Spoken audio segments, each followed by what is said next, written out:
പശ്ചിമേഷ്യൻ സംഘർഷം വീണ്ടും മുറുകുന്നു. ഇറാനെതിരെ US സൈന്യം തുടർച്ചയായ ആക്രമണങ്ങൾ നടത്തി. രാജ്യത്തിന്റെ വടക്കുഭാഗത്തും തലസ്ഥാനമായ ടെഹ്റാനോട് സമീപവുമുള്ള ലക്ഷ്യങ്ങൾ ആക്രമിച്ചു. പുതിയ ആക്രമണങ്ങളിൽ ഇതാദ്യമായാണ് സംഭവിക്കുന്നത്. ഹോർമൂസ് കടലിടുക്കിലെ നിരപരാധികളായ നാവികരെ ഭീഷണിപ്പെടുത്താനുള്ള ഇറാന്റെ കഴിവിനെ കൂടുതൽ ദുർബലപ്പെടുത്തുന്നതിനായാണ് വ്യാഴാഴ്ച പുലർച്ചെ നിരവധി സൈനിക കേന്ദ്രങ്ങളും സ്വത്തുക്കളും ആക്രമിച്ചത് എന്നാണ് US സെൻട്രൽ കമാൻഡ് അറിയിച്ചത്. ഹോർമൂസ് കടലിടുക്കിന് സമീപമുള്ള ഇറാനിയൻ തുറമുഖ നഗരങ്ങളിൽ US സെൻട്രൽ കമാൻഡ് ആക്രമണം നടത്തിയതിനെ തുടർന്ന് കഴിഞ്ഞ ബുധനാഴ്ച ആരംഭിച്ച ആക്രമണങ്ങളുടെ ഏറ്റവും പുതിയ തരംഗത്തിൽ കുറഞ്ഞത് 35 പേർ മരിക്കുകയും 300-ലധികം പേർക്ക് പരിക്കേൽക്കുകയും ചെയ്തു. കടലിടുക്കിൽ ഇറാൻ 3 വാണിജ്യ കപ്പലുകൾ ആക്രമിച്ചതിനുള്ള പ്രതികാരമായാണ് ആക്രമണമെന്ന് US പറയുന്നു.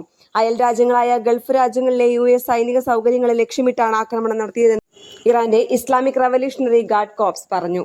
ഇറാനിലെ അഫാജിലുള്ള ഷാഹിദ് ബഖായി ആശുപത്രിക്ക് നേരെ അമേരിക്ക നടത്തിയ വ്യോമാക്രമണത്തിൽ കുട്ടികളുടെ ക്യാൻസർ ചികിത്സാ വിഭാഗത്തിനും കേടുപാടുകൾ സംഭവിച്ചിട്ടുണ്ട്. ആശുപത്രി കെട്ടിടത്തിന് നാശനഷ്ടങ്ങൾ ഉണ്ടായതിനെ തുടർന്ന് രോഗികളായ കുട്ടികൾ ഉൾപ്പെടെയുള്ളവരെ അവിടെ നിന്നും അടിയന്തരമായി ഒഴിപ്പിക്കേണ്ടിയും വന്നു.